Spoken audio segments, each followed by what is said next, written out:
The piece I'm about to read was published in an anthology entitled Matter Love. Matter Love is an anthology of cutting-edge writing that opens up the surreal possibilities of queer literature while simultaneously displacing the historic homophobia of surrealism.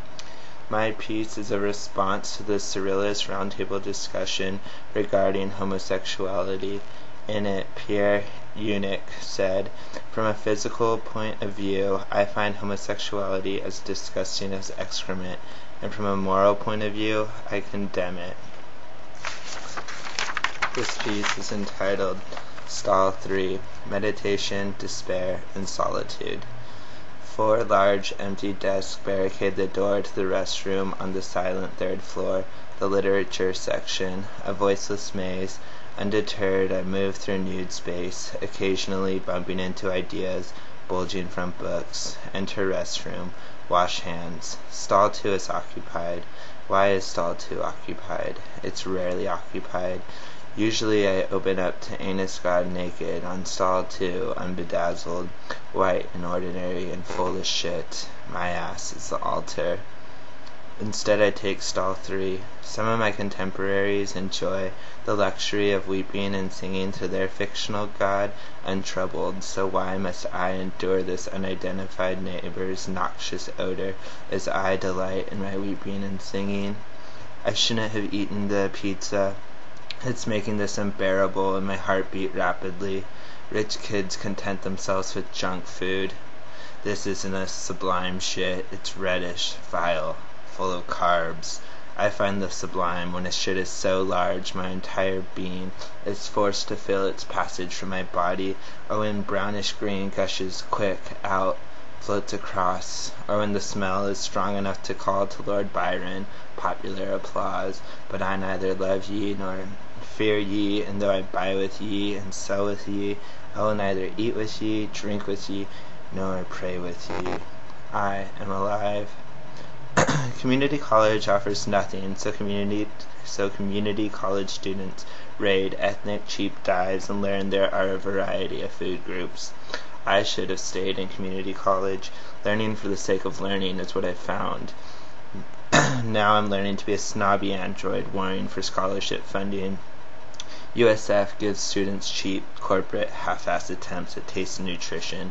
This must be part of the dumbing down of America for a media-controlled and reason for my chunky carb shit. Stall 2 squeaks, so I fart back. My body wants an enema, but I'd have to venture out of the stall to fill a plastic tube with water. One must exploit. I learned exploitation equals cleansing from a business student. Pants at my knees, filling plastic with water, reaching for paper towels. Surely a priest would enter. Maybe then I'll get a scholarship. Instead I try not to think about time. Focusing on the present, I see gray tile, beige walls, hear the neighbor's shifting body, beige ceiling, white bright light above me, so I can't pretend this sterile environment offers anything more than banality, desolation, silence. Last night electro music, dancing, alley sex, body as water and drugs, neon lights. My present life is shit. Oh, in the toilet I suffer no anxiety. I spend 90% of my typical day in horror. Did I shit myself? Stall 2 flushes. Shitting myself never happens. Nevertheless, the image constantly haunts me. One day I will buy Depend and never worry again. Knowing I can bridge my daily life with my toilet life will unravel me into complete freedom. Ah, the ass, the temple, its manifestations, testament of power, the sphincter, gateway to my heart. I wipe, my external layer cleansed. I wrap paper around index finger and gently insert, rub my gateway. When I go home, I will masturbate till spinning disco balls again and again radiate, my mind racing into clear, full sound. I stick finger repeatedly into Bataille's fetish gleaming as I stare into a collection of his poetry spread. His dripping, wordy cum covers this bathroom floor. Each time I reach deeper, take it all in my eyes, mouth, and nose. Brain wanders, eyes peek beneath Space beneath door, black shoes, exit stall 2. His smell reaches out from whirling water, swooshes through my ear canal. Drop tissue into toilet, unwind more. Again I caress my anal. Imagine his face, my whore, reaching hands over desiring skin, the nothingness inherent in all eyes, and his, staring into bare space, his despondency. Hairy balls full of cum busting on my face.